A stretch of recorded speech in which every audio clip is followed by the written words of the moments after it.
أعوذ بالله من الشيطان الرجيم بسم الله الرحمن الرحيم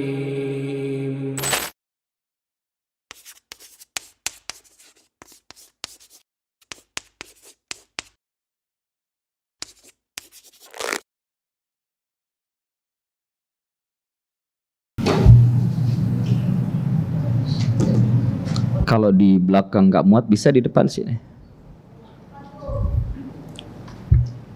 Di depan. Di saf ini. Kalau nggak muat. Maju. Ya, seperti itu. Maju.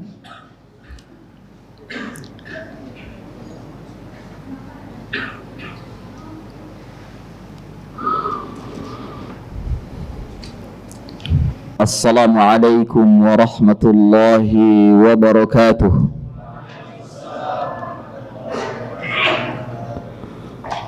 Alhamdulillahi rabbil alamin. Wabihi nasta'inu ala umuri dunya waddin. Wassalatu wassalamu ala nabiyyina al-mursalin. Wa sallallahu wasallam wa baraka ala nabiyyina Muhammadin wa ala alihi wa ashabihi ajma'in, amma ba'd. Ikhwani fillah wa akhawati fillah, a'azzani Allah wa iyyakum. Kita melanjutkan kajian kita dari pembahasan kitab Sahih Fiqh Sunnah wa Adillatuhu, dan masih berputar kita pada Kitabu Al-Janaiz. Dan sekarang kita akan membahas tentang masalah as-salatu ala ahli al-bid'ah wal kaba'ir wal ma'asi. Salat atau menyalatkan atas ahli bid'ah, pelaku dosa besar dan pelaku maksiat. Ya, menyalatkan jenazah ahli bid'ah atau pelaku dosa besar dan juga pelaku maksiat yang meninggal dunia dalam keadaan seperti itu.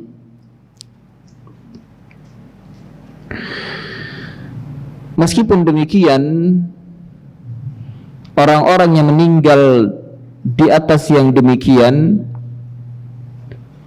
tetap kita tidak boleh memvonis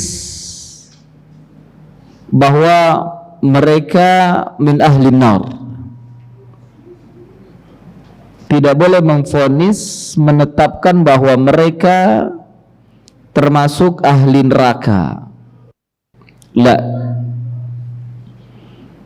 Ya, meskipun jelas-jelas kita mengetahui bahwa orang-orang ini adalah pelaku kemungkaran, apalagi pelaku bid'ah. Tapi tidak boleh kita memvonis, dia itu finnar karena perbuatannya di dunia. La ya juz. Selama tidak mengeluarkan perbuatannya, tidak mengeluarkan dari Islam, karena mereka masih berada di daerah Muslim. Hanya saja memang Nabi mengajarkan dalam rangka untuk memberikan tahzir, dalam rangka untuk memberikan peringatan, mengingatkan manusia terhadap perbuatan-perbuatan tersebut. Di antara hukumannya di dunia, maka tidak ahli ilmu di kalangan mereka, di kalangan kaum muslimin tidak menyolatkan mayit mereka sebagai hukuman buat mereka.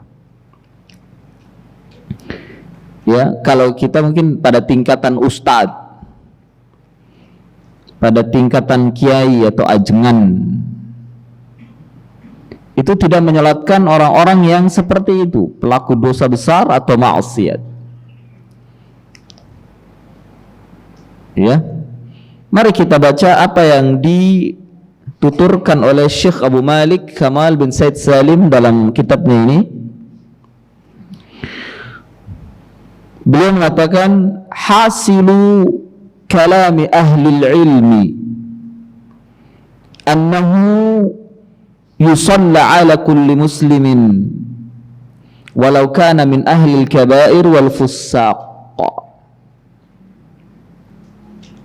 aw min ahli al-bid'i ma lam yukaffar bi bid'atihi, lakin in taraka a'immat ad-din wa ahli al-fadl alladhina yuqtada bihim as-salata ala ahadihim zajran li amthalihim fahuwa hasanun kama imtana'a an-nabiyyu sallallahu alaihi wasallam min as-salati ala qatilin nafsihi wa qala li ashabihi sallu alaihi. وقد قال بهذا مالك وأحمد وغيرهما من الأئمة. ترجم. Mensolatkan ahli bid'ah, pelaku dosa-dosa dan kemaksiatan. Kesimpulan dari pendapat para ulama bahwa setiap muslim disolatkan, walaupun ia adalah pelaku dosa besar dan orang yang fasik, atau seorang ahli bid'ah, pertama ia tidak menjadi kafir karena kebid'ahannya. Tetapi jika para imam agama dan orang-orang yang punya keutamaan yang diteladani oleh masyarakat tidak mensolatkan jenazah mereka untuk menggerakkan orang-orang yang semisal dengan mereka, maka itu adalah tindakan yang bagus.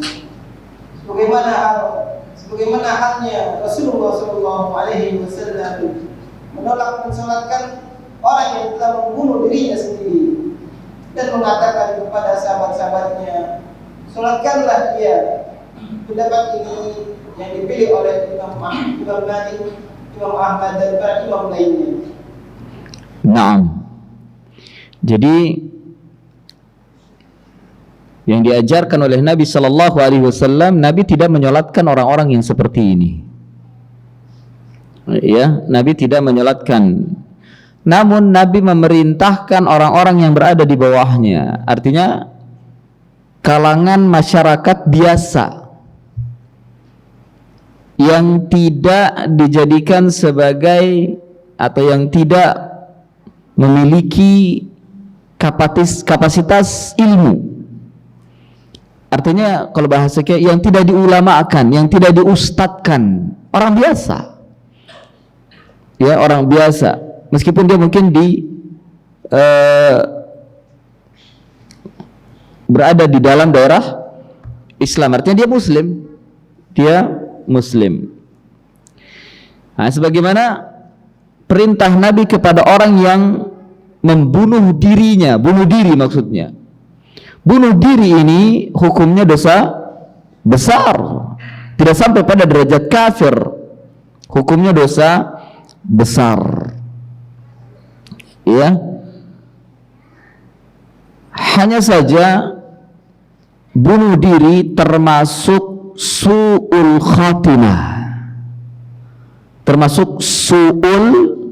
khatimah, akhir kehidupan yang buruk, yang jelek, itu bunuh diri. Meskipun kita tahu su'ul khatimah, tetap kita tidak boleh memvonis, ya, karena tetap kita tidak tahu. Loh Ustaz, kan dia ini akhirnya su'ul khatimah, kan su'ul khatimah ancamannya neraka. Naam, tapi tidak boleh huwa min ahli, karena kalimat ahli di sini abadan, selama-lamanya lah. Bisa jadi dia diampuni dosanya oleh Allah ketika taruhlah di dalam neraka, Allah memberikan syafaat dan seterusnya, Allah mengampuni dosanya, maka dia dipindahkan ke dalam surga selama dia tidak kafir. Karena bunuh diri itu tidak membuat pelakunya kafir. Ya, tidak membuat pelakunya kafir. Ya, dan ini yang seperti ini saja, yang dikatakan dosa besar saja, Nabi tidak menyolatkan, apalagi yang lebih besar daripada itu. Orang yang meninggal dunia dalam keadaan melakukan kesyirikan, ini pun sama masuk ke dalamnya. Kesyirikan yang dimaksud adalah syirkul asghar, yang tidak sampai keluar dari Islam. Syirkul asghar tidak sampai keluar dari Islam. Namun ketika meninggal dunia dalam keadaan demikian, la yusalla ahlu ilmi. Ahli ilmu tidak menyolatkannya. La yusalli ahli ilmi. Ahli ilmu tidak menyolatkannya. Ya. Demikian orang yang meninggal dunia dalam keadaan minum khamar, orang yang meninggal dunia disebabkan karena overdosis narkoba, itu dosa-dosa besar semuanya. Ya, ahli ilmunya tidak menyolatkannya, tapi orang-orang awam, orang-orang biasa yang menyolatkan. Mungkin ada permasalahan atau ada soal, ya Ustadz, semua orang tahu dia itu mungkar, dia itu meninggalnya disebabkan overdosis umpama, atau mungkin bunuh diri. Kalau seandainya masyarakat tidak ada yang mau menyolatkannya, bagaimana? Dosa hukumnya, semuanya dosa. Karena apa? Menyolatkan jenazah hukumnya fardu kifayah. Idza qama bihi ba'dun saqata 'anil baqin. Apabila telah ada orang satu menegakkannya, maka gugur kewajiban yang lainnya. Harus ada satu atau dua yang menegakkan salat. Tidak boleh semuanya mundur. Tidak boleh semuanya mundur, harus ada. Cuman yang dipermasalahkan adalah jangan ahli ilmunya, dan ahli ilmunya memerintahkan, ayo salatkan. Mungkin yang datang pun cuma satu atau dua orang atau tiga orang, yang itu pun bukan dikatakan ahli ilmunya, hanya sekedarnya saja, lalu dibimbing sama ahli ilmu yang tidak menyolatkannya, silakan. Tidak harus semuanya. Yang penting ada yang menegakkan satu atau dua orang, yang lain gugur kewajiban. Yang lain gugur kewajiban. Dan kalau seandainya tidak ada yang menyolatkannya, ya ahli ilmunya memerintahkan solatkan dia. Tapi dia mengatakan, ahli ilmu ini tidak mengatakan saya tidak menyolatkan, tapi kalian solatkan dia. Sebagaimana perintah Nabi kepada sahabat tadi, sallu alaih, solatkanlah padanya, solatkan dia. Tapi Nabi tidak menyolatkan. Nah, jadi tetap hukum menyolatkan jenazah orang-orang yang seperti ini adalah fardu kifayah. Harus ada yang menegakkannya. Harus ada yang menegakkannya. Hanya saja diberikan ikatan atau muqayyad, bukan ahli ilmu, orang-orang awam. Soal lagi, nah orang-orang awam ini gimana? Dia nggak tahu atau belum mengerti soal jenazah. Diajarkan, dibimbing boleh. Di sana ada ahli ilmunya, dibimbing. Salat jenazah begini caranya. Ya sudah, salatkan, ahli ilmunya menunggu. Sebagaimana Nabi menunggu, mendengarkan mereka salat. Ini sebagai hukuman kepada yang lain yang melihat, oh ini hukuman bagi para pelaku dosa besar, ya, tidak disalatkan oleh ahli ilmu. Dari sini menunjukkan bahwa ada keutamaan khusus bagi mayit yang disolatkan oleh ahli ilmu. Ya, ada keutamaan khusus. Di antaranya ahli ilmu ini bisa menjadi saksi, syahidan lahu, saksi nanti pada hari kiamat. Yang kedua, tidak menutup kemungkinan Allah akan berikan izin untuk memberikan syafaat. Ya, untuk memberikan syafaat. Naam. Lihat di sini kalimatnya zajran li amthalihim. Zajran li amthalihim, yani zajar sebagai tindakan peringatan kepada orang-orang yang semisal mereka. Ya, zajran li amthalihim. Sebagaimana Nabi menahan diri untuk menyolatkan orang yang telah membunuh dirinya. Naam. Selanjutnya, as-salatu ala man alaihi dain. Menyolatkan jenazah yang masih memiliki hutang. Menyolatkan jenazah yang masih memiliki hutang. Syekh Abu Malik mengatakan, an Abi Hurairah radhiyallahu anhu anna Rasulullah sallallahu alaihi wasallam kana yu'ta birrajulil mayyit alaihi dain fayus'al hal taraka lidainihi min qada'in fa in hudditha annahu turika wafa'a salla alaihi wa illa qala sallu ala sahibikum falamma fataha Allahu alaihi al-futuh qala ana awla bil mu'minina min anfusihim faman tawaffa wa alaihi dain fa'ala qada'ihi man taraka malan fahuwa liwarathatihi. Nah, terjemah. Mensalatkan jenazah orang yang punya hutang. Diriwayatkan dari Abu Hurairah radhiyallahu anhu bahwa seorang jenazah laki-laki dibawa kepada Rasulullah sallallahu alaihi wasallam sementara dia mempunyai tanggungan hutang. Maka beliau bertanya, apakah ia meninggalkan sesuatu untuk melunasinya?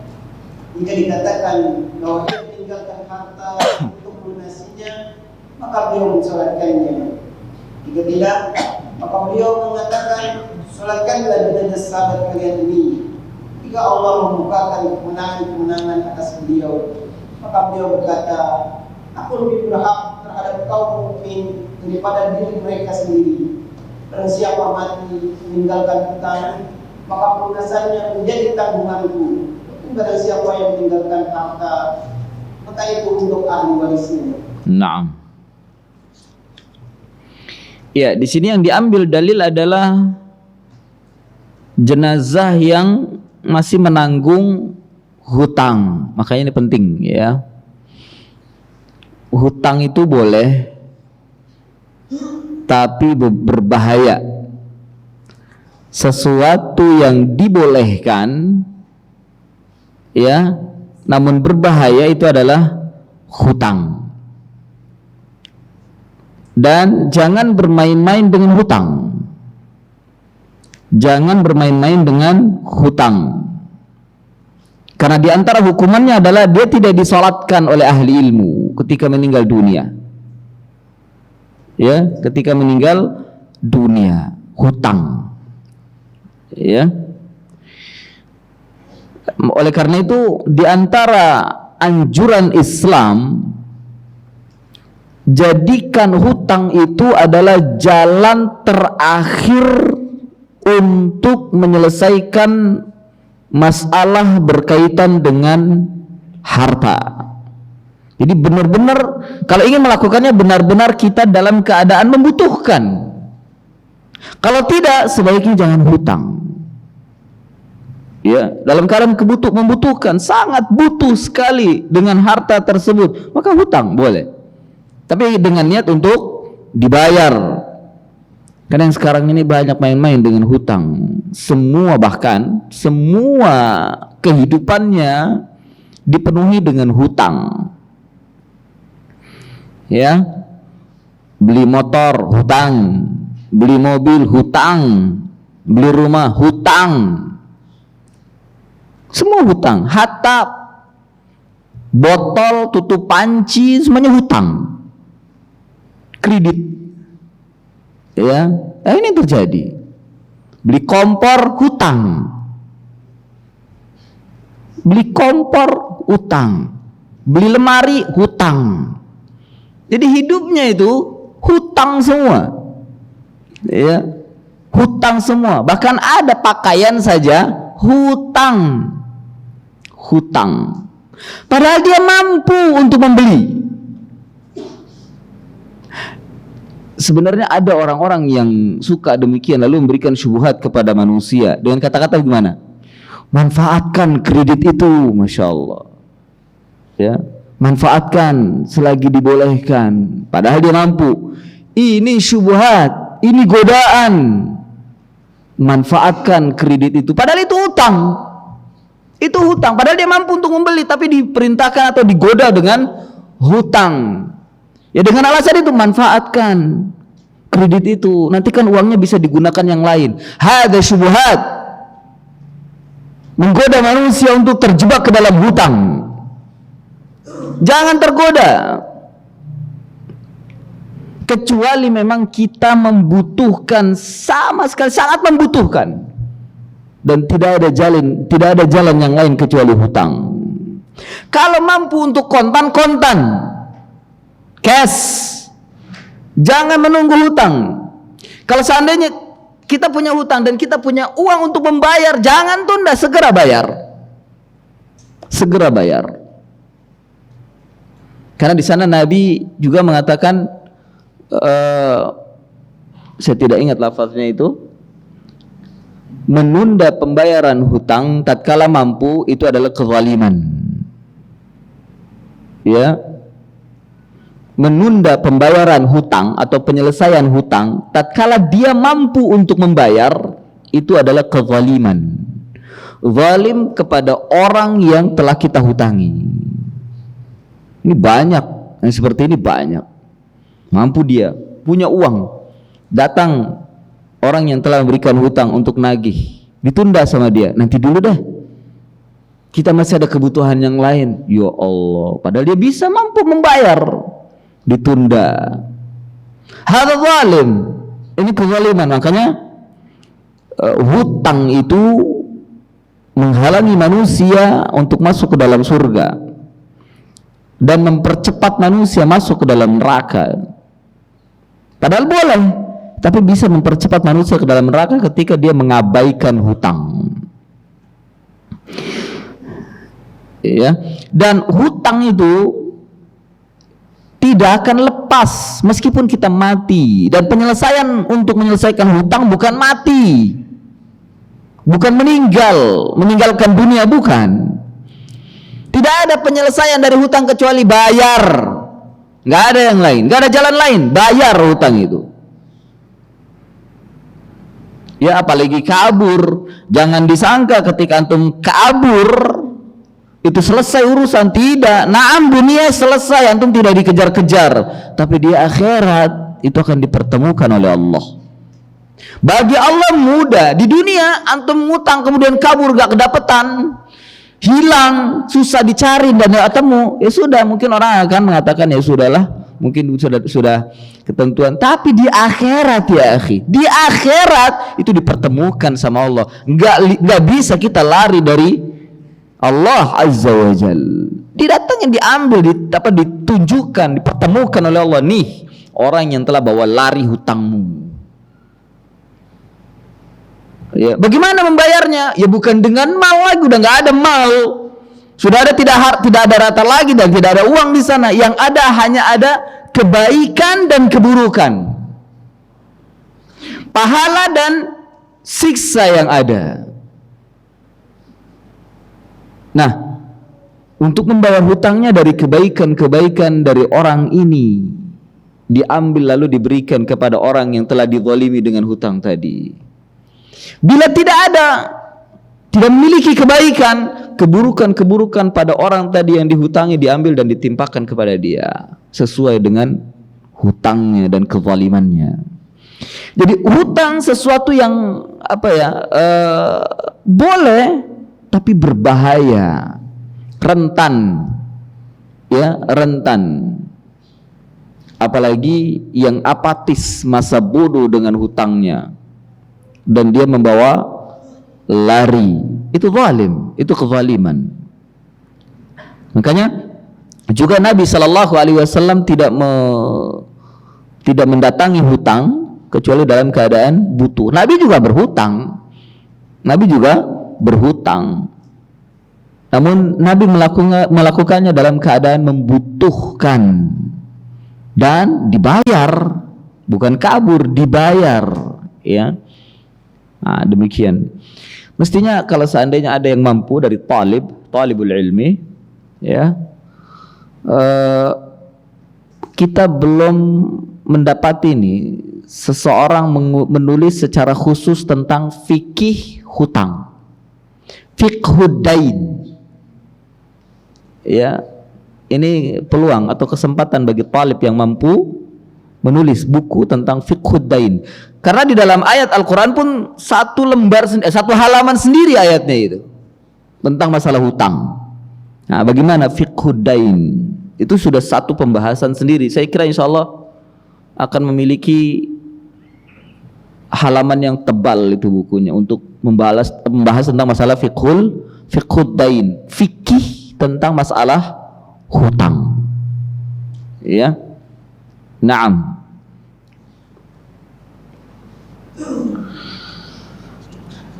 Disebutkan oleh Syekh Abu Malik hadisnya di sini dari Abu Hurairah radhiyallahu an, Nabi didatangi seorang laki-laki lalu ditanya apakah dia meninggalkan sesuatu untuk bisa dibayar. Ya. Kemudian kalau seandainya dikatakan ada, maka Nabi akan menyolatkannya karena ada kemungkinan untuk bisa dibayar. Tapi kalau tidak ada, Nabi merintahkan kepada sahabat yang lain, solatkan sahabat kalian ini. Ya, solatkan sahabat kalian ini yang meninggalkan hutang. Nah, ketika setelah Fathul Makkah atau setelah dibukakan kemenangan-kemenangan oleh Allah Subhanahu wa taala kepada Rasulullah sallallahu alaihi wasallam, Nabi bersabda, ana aulal mu'minin min anfusihim. Faman tawaffa wa alaihi dain fa'ala qada'uh fa'alayya qada'uh wa man taraka malan fahuwa liwarathatihi. Ya, aku lebih utama dengan orang-orang yang beriman, lebih utama haknya dengan orang-orang yang beriman daripada diri mereka sendiri. Artinya Rasulullah punya hak. Seorang yang beriman itu punya hak. Tapi Nabi lebih berhak terhadap haknya orang yang beriman tadi. Lebih berhak untuk dipenuhi. Maka barang siapa yang meninggal dunia dan membawa hutang, maka Nabi memiliki kewajiban untuk menyelesaikan hutangnya dengan cara apapun. Bukan berarti Nabi yang bayarin, tapi Nabi mungkin memerintahkan kepada orang-orang yang mampu untuk mengatasi hutangnya. Ketika tidak ada, tetap itu pada tanggungan Nabi sallallahu alaihi wasallam sampai ada yang menyelesaikannya. Makanya Nabi mengatakan sallu ala sahibikum, salatkan kalau ada hutang dan tidak ada yang bisa dibayar. Dan barang siapa meninggalkan harta, maka ini adalah untuk para ahli warisnya. Subhanallah, ini Nabi sangat agung, ya. Kalau hutang beliau nanggung, tapi kalau warisan udah kasih, kalau harta udah dikasih kepada ahli warisnya, bukan kepada Nabi. Subhanallah. Kemudian qala an-Nawawi rahimahullah, jadi al-Imam Syekh Abu Malik membawakan perkataan Imam An-Nawawi. Qala an-Nawawi rahimahullahu taala, innama kana yatruku as-salata alaihi liyahridha an-nasu ala qada'i ad-dayn fi hayatihi wa tawassulu ila al-bara'ati minha li'alla tafutuhum salatan nabiy sallallahu alaihi wasallam. Falamma fataha Allahu alaihi 'ada yusalla alaihim wa yuqda dayn man lam yakhluf wafa. Wa 'ala hadha fala yanbaghi li ahadin minal muslimin an yad'a salata 'ala al-mudayyan min ajli daynihi walhamdulillahi rabbil alamin. Naam. An-Nawawi rahimahullah berkata, Rasulullah sallallahu alaihi wasallam tidak mensalatkannya hanyalah untuk memotivasi manusia agar melunasi hutang semasa hidup mereka dan berupaya melepaskan diri dari hutang tersebut agar mereka tidak terluput dari salat Nabi sallallahu alaihi wasallam. Ketika Allah memberikan kemenangan pada beliau, maka kamu yang kembali mensolatkan mereka dan melunasi utang orang yang mati, tidak meninggalkan sesuatu hatta untuk melunasinya. Berdasarkan hal itu, maka tidak seharusnya salah seorang dari kaum muslimin tidak mensolatkan jenazah orang yang berutang karena utangnya. Alhamdulillah rabbil alamin. Naam. Jadi menurut Imam An-Nawawi rahimahullahu taala, perbuatan Nabi yang tidak menyolatkan orang yang berhutang, ya, meninggal dunia dalam keadaan membawa hutang, itu mansukh. Ya, mansukh. Setelah Allah memenangkan beliau dan juga kaum muslimin, Nabi kembali menyolatkan, tapi dengan menyelesaikan hutang-hutangnya. Berarti ketika Nabi tidak menyolatkan, itu dalam keadaan tidak mampu untuk melunasi. Ya, saat sudah mengalami kemenangan dan kaum muslimin banyak memiliki kemampuan, apalagi dalam bergotong royong memberikan sedekah, maka disalatkan dan diberikan motivasi pada yang lainnya untuk menyelesaikan hutang saudaranya. Termasuk apakah hutang ini sebagai warisan kepada orang yang ditinggalkan? Al-jawab na'am. Para ahli warisnya wajib menunaikan hutang orang yang meninggal itu tadi. Wajib menunaikan hutang. Ya. Karena berbahaya di akhirat, Allah Subhanahu wa taala menahannya. Naam, ini bisa dilihat dalam syarah Muslim Imam An-Nawawi rahimahullahu taala. Kemudian selanjutnya, as-salatu ala qatil nafs. As-salatu ala qatil nafsihi, menyolatkan atas orang yang membunuh dirinya. Tadi sebenarnya sudah dibahas ya di awal tentang masalah menyolatkan orang yang menanggung dosa besar atau melakukan pelaku dosa besar dan juga maksiat. Tapi sini disebutkan oleh Syekh Abu Malik secara khusus. Ternyata di sana ada aqwalul ulama tentang orang menyolatkan jenazah orang yang bunuh dirinya sendiri atau bunuh diri. Lil ulama'i fi dzalika thalathatu aqwal. Bagi ulama tentang masalah itu ada 3 aqwal, ada 3 pendapat. Al-qaulul awwal, perkataan yang pertama atau pendapat yang pertama, la yusalla alaihi. La yusalla alaihi wa huwa madhhab Umar bin Abdul Aziz wal Auza'i wa hujjatuhum hadits Jabir bin Samrah qala utiya an-nabiy sallallahu alaihi wasallam bi rajulin qatala nafsahu bi mashaqis falam yusalli alaihi. Jadi pendapat yang pertama itu la yusalla alaihi, tidak disalatkan atasnya. Dan ini mazhabnya Umar ibn Abdul Aziz wal Auza'i dan juga Al-Auza'i. Jadi di sana ada mazhab Al-Auza'i, mazhab Thawri, mazhab Al-Auza'i, ya, mazhab At-Tabari. Jadi banyak di sana mazhab. Bahkan Imam Bukhari pun memiliki mazhab. Mazhab Al-Bukhari memiliki mazhab. Jadi sudah sering saya katakan bahwa mazhab itu sebenarnya tidak terbatas hanya 4. Banyak pada waktu itu mazhab. Para a'imah mujtahidul mutlaq, mereka memiliki mazhab masing-masing, bahkan murid-muridnya menulis mazhab mereka. Namun seiring berjalannya waktu, ya, dan setelah meninggalnya para a'imah tersebut, hilang mazhabnya, hilang dengan meninggalnya ulama tersebut. Kecuali Allah hanya meninggalkan 4 mazhab yang yang ada pada kaum muslimin yang muncul di permukaan dari masalah fiqhiyah. Nah, mazhabnya Al-Auza'i adalah tidak menyolatkan atasnya berdasarkan dengan hadis Jabir tadi, Jabir bin Samrah, bahwasanya Nabi sallallahu alaihi wasallam didatangi seseorang yang membunuh dirinya dengan masyaqis. Masyaqis ini adalah bentuk jamak dari misqas, wa huwa naslus saham. Naslus saham itu pengasah panah ya? Iya, anak panah. Naslu saham. Jadi apa, dengan ujungnya itu loh. Ujungnya anak panah.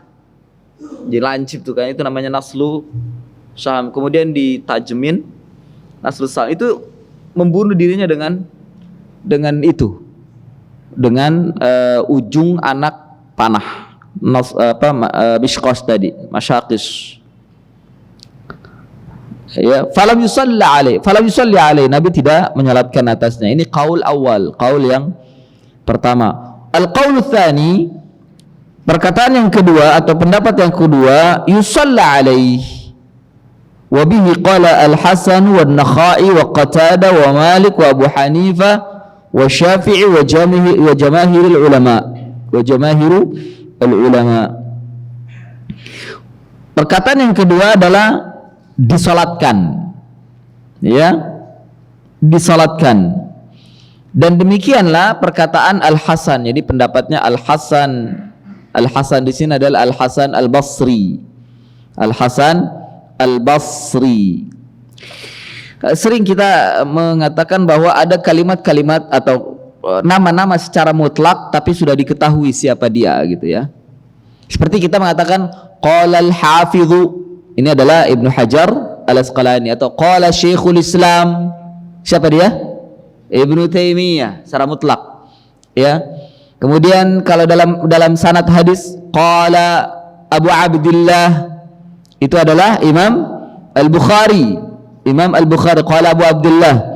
Atau dari kalangan sahabat an Abdullah, tidak disebutkan binnya, itu yang dimaksud adalah Abdullah bin Mas'ud.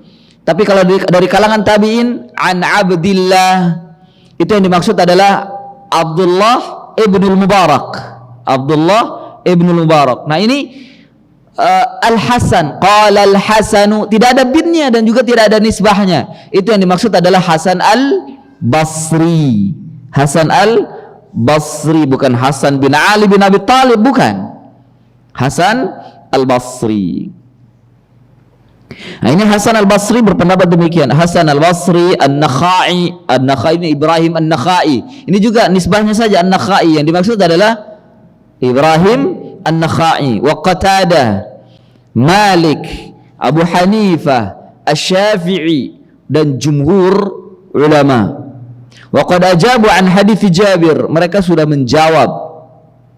menjawab hadis Jabir tadi, Jabir bin Samrah, ya, bahwasanya Nabi SAW tidak menyolatkannya. Itu tidak menyolatkannya untuk dirinya sendiri, zajran linnasi an mithli fi'lihi, untuk memberikan zajar kepada manusia dari pelakunya, ya, dari orang yang telah melakukan sepertinya. Wa sallat alaihi sahabah, dan para sahabat yang lain menyolatkannya. Wa hadza kama taraka an-nabiy sallallahu alaihi wasallam as-salata fi awal al-amri ala man alaihi ad-dain zajran lahum 'an at-tasahul fil istidana. Ya, dan ini sebagaimana yang Nabi sallallahu alaihi wasallam meninggalkan salat bagi di pertama kali bagi orang yang telah meninggalkan hutang, zajran lahum sebagai tahdzir, peringatan bagi mereka, 'anit tasahul, dari bermudah-mudah, fil istidana, dalam berhutang, ya, wa an ihmali wafaihi, dan dia meninggalkan untuk melunasinya. Ya, sampai sekarang masih ada orang yang hutang dengan niat tidak bayar. Itu ada, hutang, bayarnya nanti aja, nanti maksud nggak mau bayar gitu.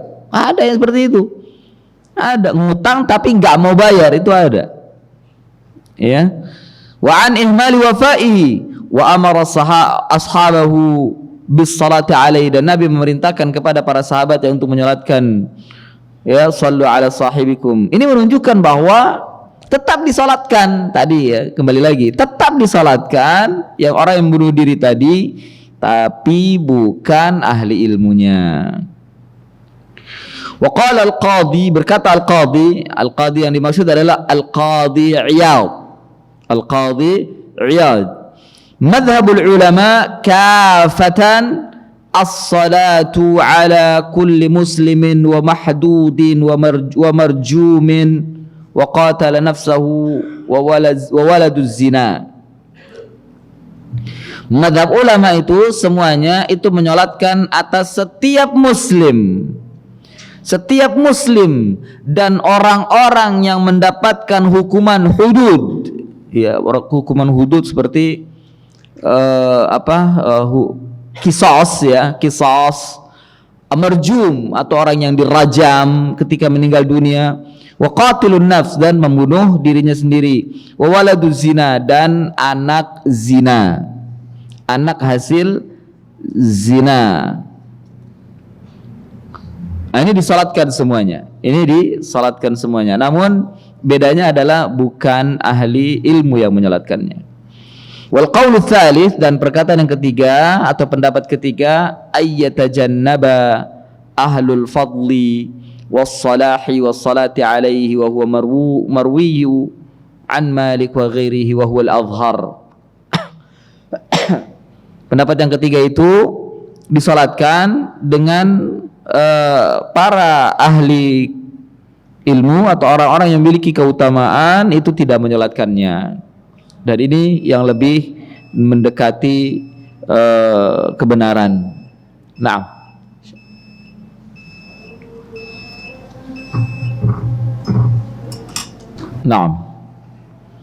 sedikit lagi Syekh Abu Malik mengatakan, wa ilaihi janaha Ibnu Taimiyah haitsu qala fayajuzu li'umumin nasi ay yusallu alaihi amma a'immatud din alladhina yuqtada bihim fa idza taraku salata alaihi zajran li ghairihi iqtida'an bin nabiy sallallahu alaihi wasallam fa hadha haqqun wallahu a'lam. Jadi kata Syekh Abu Malik, dan itu dia juga pendapat Ibnu Taimiyah, di mana beliau mengatakan boleh untuk umumnya manusia, jadi masyarakat awam, untuk menyolatkannya. Adapun para a'imatuddin, para imam-imam agama yang diikuti, yuqtada bihim, yang memiliki jamaah yang diikuti, apabila dia meninggalkan untuk menyolatkannya, zajran li ghairi, hanya sebagai memberikan peringatan untuk mengikuti Nabi sallallahu alaihi wasallam, fahadha haqqun, maka ini adalah benar, sikap yang benar. Wallahu a'lam. Naam. Sampai di sini. Bila ingin bersoal jawab maka dipersilahkan, masih ada waktu. Tafadhal. Naam, Bagas. Assalamualaikum warahmatullahi wabarakatuh. Perihal hutang, Ustaz. Kalau misalnya kita punya hutang di masa lalu, sampai 11 tahun yang lalu, kita cari soal hutangnya nggak ketemu, terus apakah bisa diganti dengan sedekah dengan niat untuk orang tersebut? Nah, al-jawab bisa. Al-jawab na'am, bisa untuk dialihkan sedekah. Sedekah atas nama orang yang telah kita hutangi tadi. Ya Allah, saya punya hutang pada si fulan belasan tahun yang lalu, mungkin 11 tahun yang lalu, 12 tahun yang lalu, namun saya baru bisa bayar sekarang. Hanya saja saya tidak menemukan lagi orangnya, maka saya sedekahkan sejumlah hutang yang saya pinjam darinya kepada fuqara wal masakin, atau kepada orang-orang yang membutuhkan, atas namanya. Kemudian ya, dengan berharap bahwa nanti di akhirat itu tidak lagi ada tuntutan, tidak lagi dihadapkan oleh Allah Subhanahu wa taala kepada orang yang kita berhutang kepadanya. Tetap nanti akan dipertemukan, tapi kita sudah bisa punya hujjah. Ya Allah, uangnya atau hutang saya kepadanya sudah saya sedekahkan atas namanya. Gitu. Jadi punya hujjah kita. ya maka sedekahkan untuk membersihkan harta kita. Ya, sedekahkan. Kalau seandainya kita tidak lagi menemukan orang yang sudah kita hutangi tadi. Ya. Boleh. Tapi kalau seandainya begini, ya Ustaz, sudah saya sedekahkan sejumlah uang yang saya hutangi. Namun qadar Allah di akhir atau di waktu yang berikutnya ketemu orangnya, gimana? Bayar, kalau dia minta bayar tetap. Sedekah akan mendapatkan ganjaran dari Allah. Ya. Akan mendapatkan ganjaran dari Allah. Seperti kita batal terhadap sebuah ibadah, bukan batal tapi luput. Gimana ya?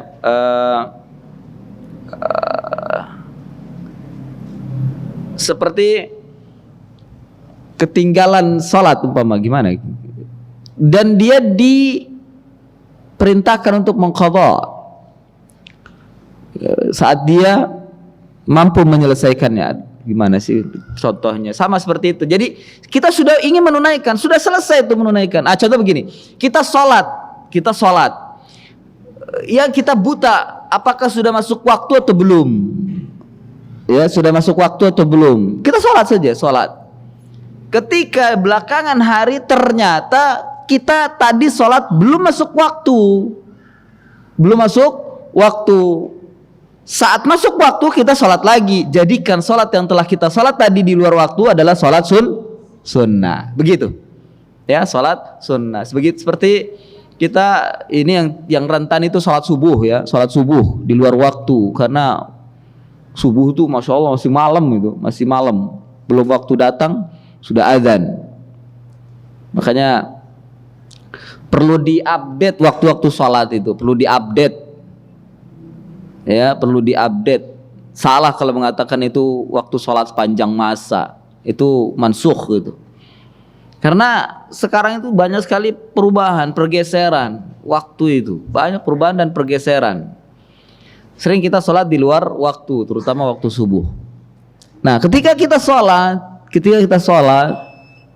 ternyata di luar waktu, dan kita tahu ini baru masuk waktunya. Ya sudah, sholat lagi. Adapun yang sudah kita lakukan sholat tadi di luar waktunya, jadikan sebagai sholat sunnah. Dan tidak hilang ganjarannya dari Allah, tidak hilang. Sama seperti ini hutang. Kita sudah sedekahkan karena mungkin putus asa kita tidak mendapatkan orangnya, entah hilang kemana. Qadar Allah di satu waktu bertemu tanpa sengaja. Entah mungkin kita lagi berjalan di pasar, atau berjalan di mall, atau berjalan dimanapun tempat keramaian, ketemu, ini dia, saya pernah berhutang dengannya. Qadar Allah saat bertemu dia ingat hutangnya dan nagih. Ya udah, kamu sekarang bayar hutangnya sekarang. Masih tidak siap, tetap antum berusaha bayar. Oke, mana tinggalkan nomor telepon, bagaimana untuk menghubunginya?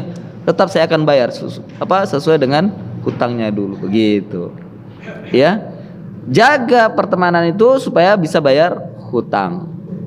Dan tetap bayar. Adapun yang sudah disodakkan, ya sudahlah, itu sedekah. Mudah-mudahan Allah Subhanahu wa taala memberikan ganjaran. Jadi jangan dengan sedekah tadi antum tetap lari dari hutang. Oh, uang antum udah disedekahin, gimana dong? Tetap antum bayar. Ya, dia ada orangnya gitu kan. Ada orang, tetap bayar. Jadi jangan dikambing hitamkan sedekah, jangan. Tetap bayar. Yang sedekah tetap sedekah.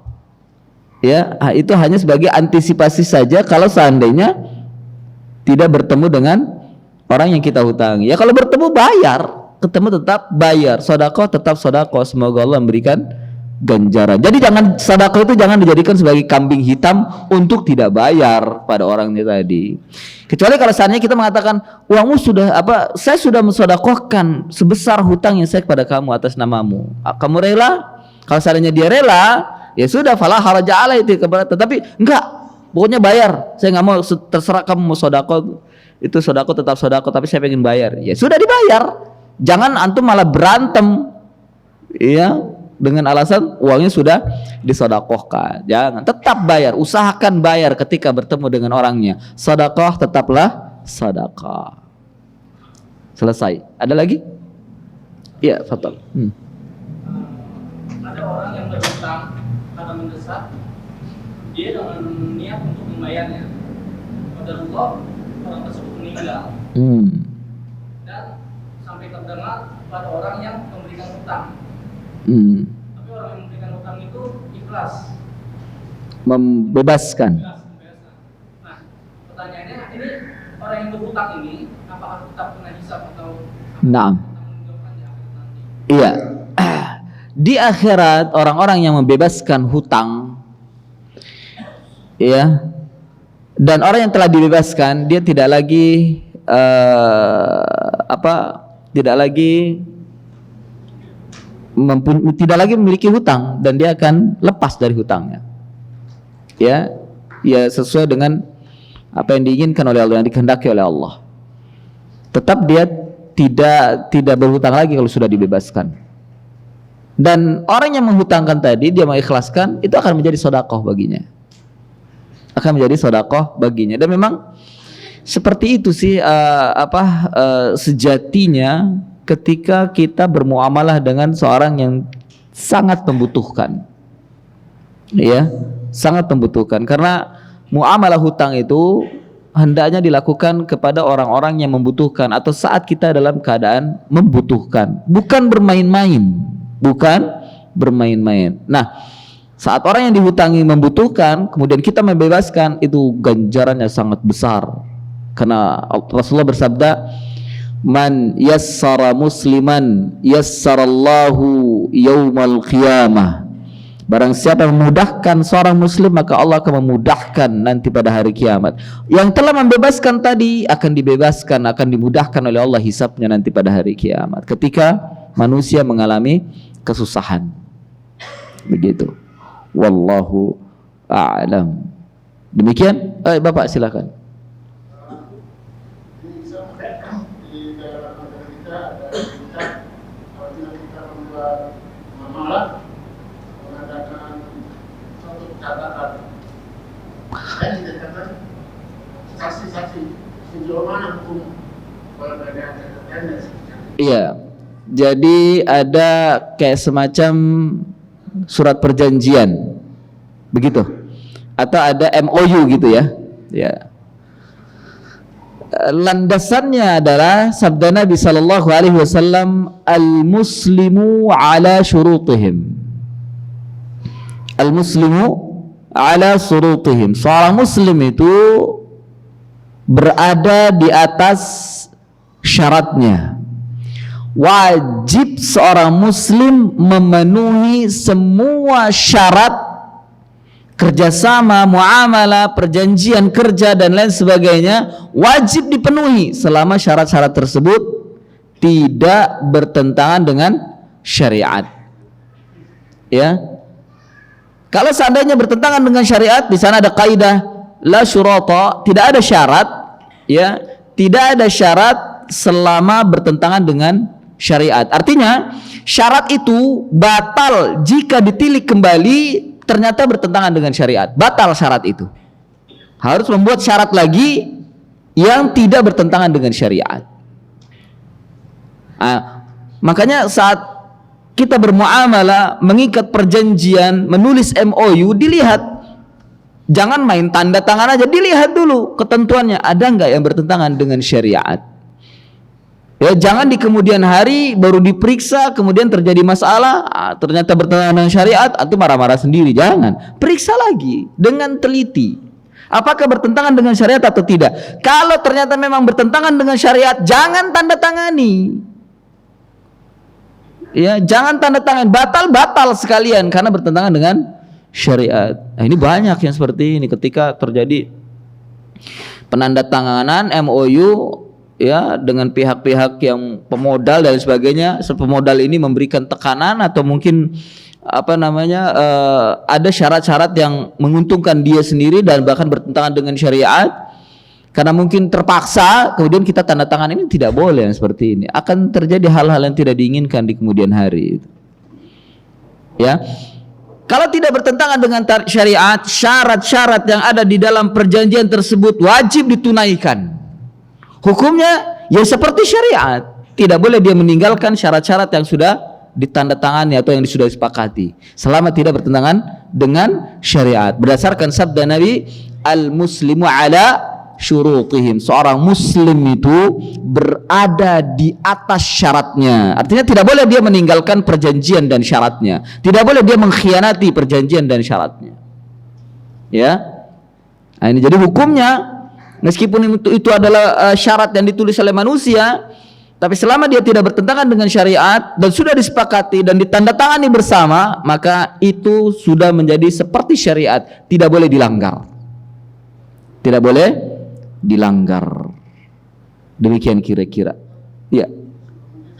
Yang saya maksud diperlukannya diadakannya catatan dan didatangkannya saksi, terus digabungkan hukum yang perlu diadakannya saksi.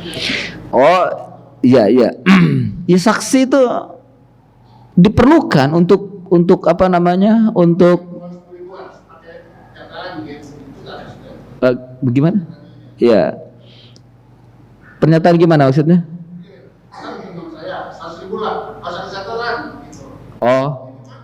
Oh gitu. 100.000 lah. Oh gitu. Maksudnya muamalah gimana? Jual beli gitu? Hutang. Oh, hutang.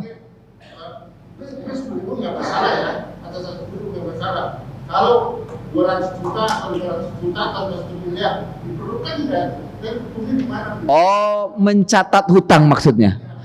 Oh ya, itu ada dalam Al-Quran. Idza tadayantum,